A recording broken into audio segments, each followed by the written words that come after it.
Ce journal vous est offert par le FPI, Fonds des promotions de l'industrie, votre partenaire privilégié pour la réussite de vos projets.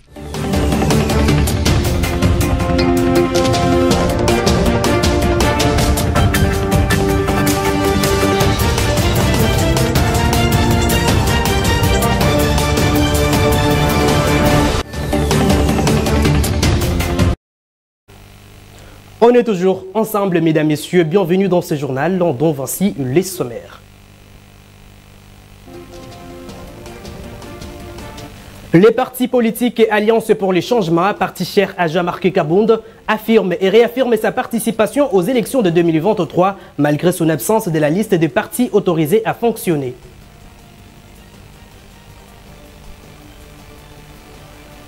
Au Sénégal, dans une allocution télévisée, le président Macky Sall a annoncé qu'il va respecter sa parole et qu'il ne se présentera pas à la prochaine présidentielle de 2024.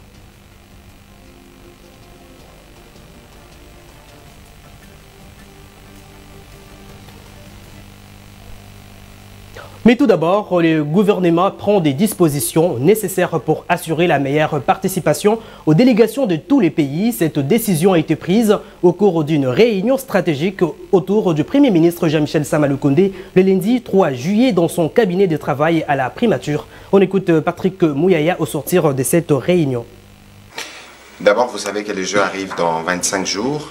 Et que, à l'exemple du président de la République lui-même, le Premier ministre, vous avez vu qu'il y a quelques jours, il a circulé pour faire le point de l'évolution des travaux d'infrastructure, parce que dans les Jeux, il y a la partie infrastructure, mais il y a la partie de la préparation, de la participation des athlètes. Il y a aussi, évidemment, des aspects diplomatiques, parce qu'il était question pour nous, au cours de cette réunion, de faire le tour de tous ces sujets. Évidemment, nous avons suivi les désistements plutôt du Québec, pas du Canada.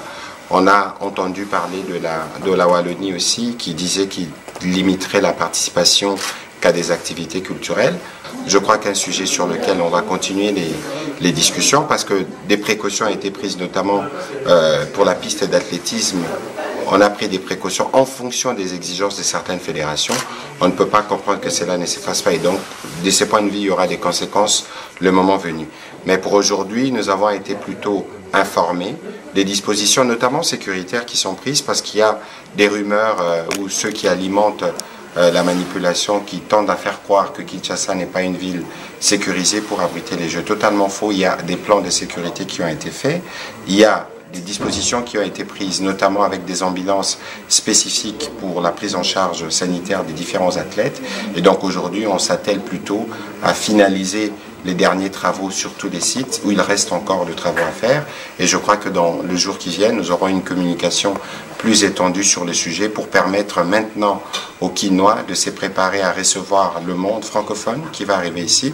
Nous allons aussi nous assurer que nous accompagnons nos sportifs et nos culturels qui doivent participer et représenter la RDC à ces Jeux. Je l'ai annoncé au sommaire, Béli Moutono Chabou, secrétaire général de l'Alliance pour le changement, parti cher à Jean-Marc Kabound, a, au cours d'un point de presse tenu ce mardi 4 juillet 2023, donné la position officielle du parti au sujet des élections en cours. Le parti affirme et réaffirme sa participation au prochain scrutin, malgré son absence de la liste de partis autorisés à fonctionner. On l'écoute. Mesdames et messieurs de la presse, comme nous le savons tous, dans quelques mois, la République démocratique du Congo va organiser les élections générales à la date du 20 décembre 2023 au regard du calendrier de la CENI. Et en prélude à ces élections, les bureaux de réception et de traitement des candidatures DRTC ont été ouverts depuis le 26 juin 2023 dernier. Nous attestons avoir payé toutes les sommes exigées en toute promptitude. Suite à cela, un avis de conformité des services techniques avait été émis et une note technique numéro 328/00/SG/REFAP/2022 l'avait certifié à son point 3A du 28 juin 2022, transmettant en annexe un projet d'arrêté portant enregistrement du parti politique dénommé Alliance pour le changement, ACH en sigle.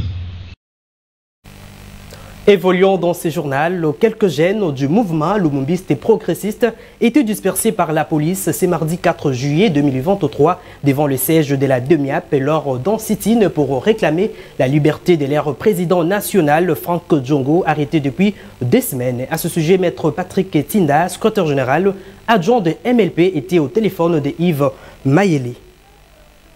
Aujourd'hui, les jeunes du mouvement lumumbiste progressiste avaient effectué un sit-in au niveau de la DEMIAP, juste pour réclamer la libération sans condition de l'honorable Franck Diongo qui est détenu en violation flagrante de l'article 18 de notre Constitution, tout simplement parce que depuis qu'il est là, il n'a jamais entré en contact avec ses avocats conseils, mais aussi on ne lui a jamais dit les motifs pour lesquels il a été enlevé.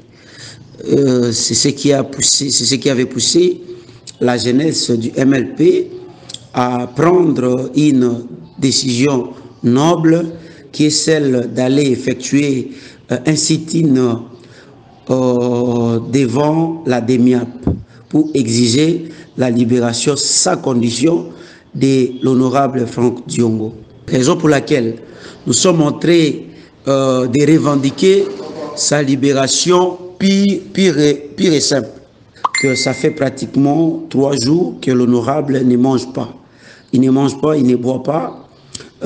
Il réclame à ce qu'on lui dise pourquoi il a été enlevé, parce que jusque-là, on ne lui a jamais dit les motifs de son enlèvement. Donc il réclame qu'on puisse lui dire pourquoi il a été enlevé.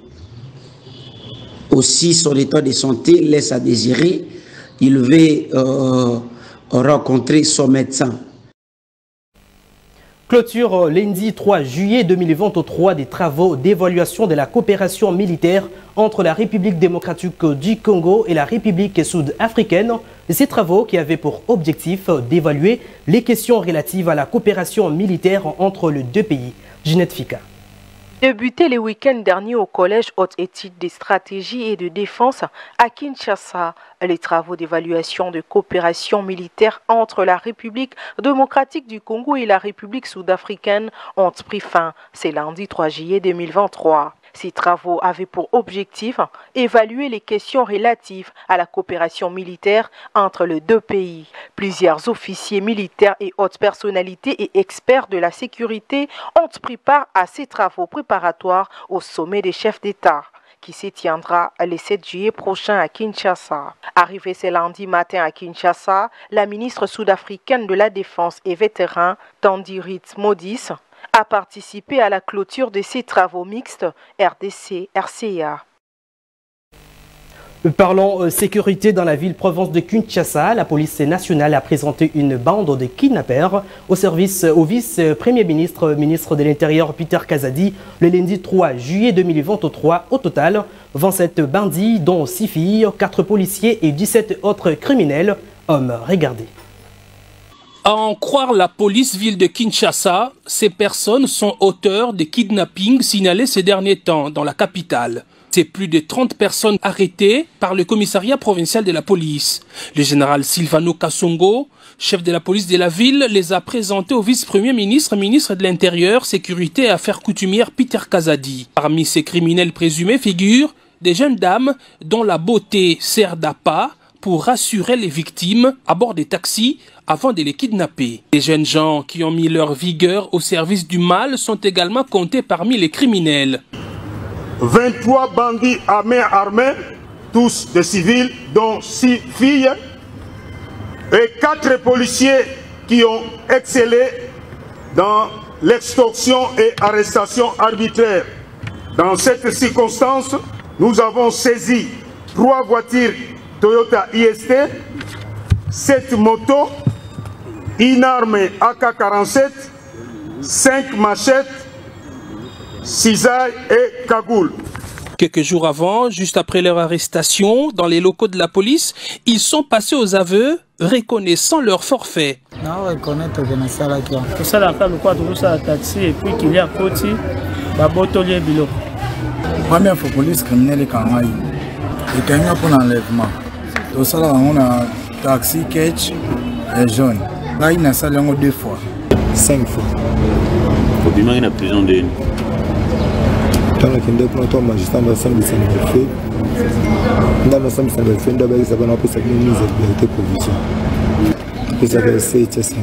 Pour sa part, le vice-premier ministre Peter Kazadi a félicité le général Silvano Kasongo et ses hommes pour le travail abattu. Il a promis de suivre de près ces dossiers jusqu'au jugement des présumés criminels.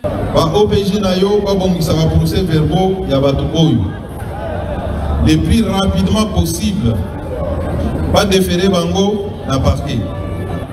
La population est appelée à la vigilance pour dénoncer tout cas suspect auprès de la police qui ne baisse pas les bras dans la lutte contre la criminalité à Kinshasa, suivant les instructions du chef de l'État, Félix-Antoine Tshisekedi Tshilombo.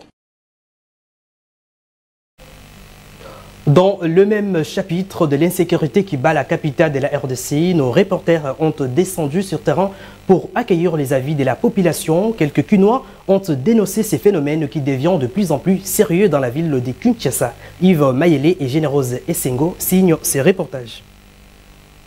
Ça fait la une. L'affaire kidnapping dans la ville-province de Kinshasa est un fléau qui fait vivre aux Quinoises et Quinois dans une peur totale. Actuellement, il faut prier le ciel avant de sortir de son domicile de peur que vous soyez victime. Touchés par cette situation, les Quinois vivent dans une psychose totale. Quand on regarde ce qui se passe, le moral ne peut pas être bien. Vous savez, il n'y a pas quelque chose qui est aussi important que la paix, la quiétude et la tranquillité. Certains pensent que c'est dû au manque de travail. Passe mingi, n'engue salama. Et ça, dû à ma belé. Mingi ba chômage à ba jeune, kozanga misala, ba jeune ba des œuvres, ndé ba ça ma mingi. Pour Cabo de Florent, chauffeur de taxi, c'est un manque à gagner dans son travail. Il appelle à l'autorité urbaine à prendre de mesures idoines, car 8 de ses collègues ont été tués après avoir été kidnappés. Moi, nous sommes nous aussi pénalisés par rapport à cela parce que nous ne vivons que de ça.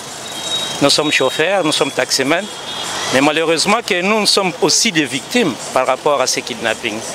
Alors, parfois les clients refusent à monter à bord de notre voiture et pour nous, c'est vraiment un manque à gagner. Pour cette dame, cachée derrière la caméra selon son bon vouloir, une femme doit avoir un grand cœur, un cœur d'une mère. Elle ne peut pas se livrer à de tels actes. Moi si oya solo oya simbi libota oya zana souci ya libota zana souci ya mboka na ye akoki kokota na nzela mabete akozanda bon na souci nga mama na boti mwana nanga 9 mois après na bokoli mwana nanga ti mwana nanga koli lobi na yo kake o mwana nanga ba lever à tant qu'une femme donc eza passe. Retenons que 27 kidnappeurs ont été présentés le lundi 3 juillet dernier par le service du commissaire provincial de la police ville de Kinshasa devant le vice-premier ministre en charge de l'intérieur Peter Kazadi, ensuite transféré à la prison centrale de Makala à l'attente d'un jugement. Que la justice soit faite. Prenons la direction de la République du Sénégal. Après 2 mois de suspense, le président sénégalais Macky Sall a annoncé lundi qu'il ne sera pas candidat à un 3e mandat pour la présidentielle de 2024 et apaiser le climat politique qui était devenu explosif dans le pays. Le reportage de nos confrères d'Africa News. Il aura fait durer le suspense jusqu'au bout.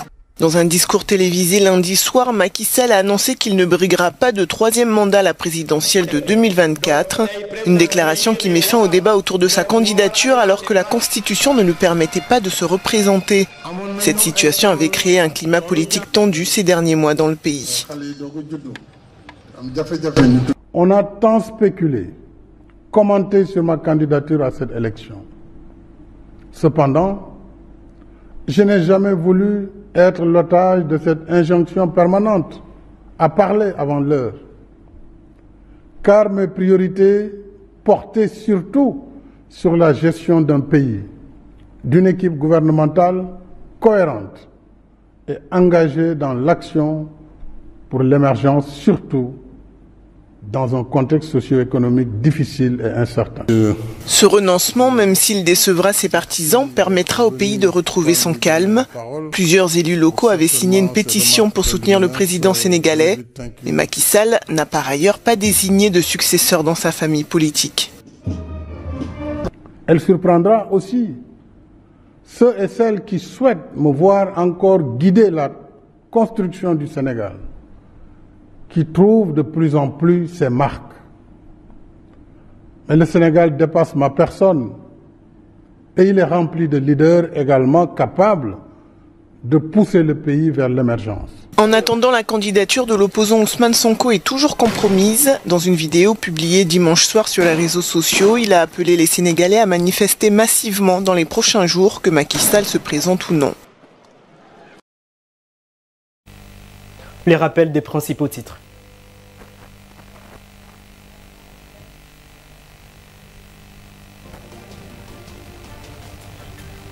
Les partis politiques et Alliance pour le changement, parti cher à Jean-Marc Kabound, affirme et réaffirme sa participation aux élections de 2023 malgré son absence de la liste de partis autorisés à fonctionner.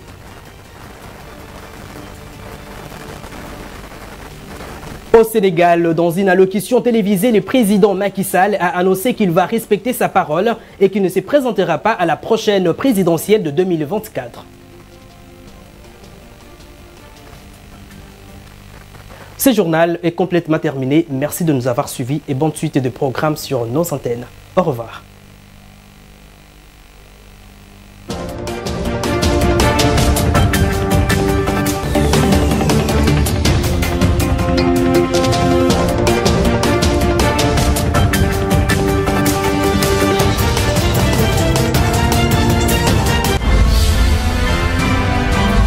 Ce journal vous a été offert par le FPI. Fonds des promotions de l'industrie. Votre partenaire privilégié pour la réussite de vos projets.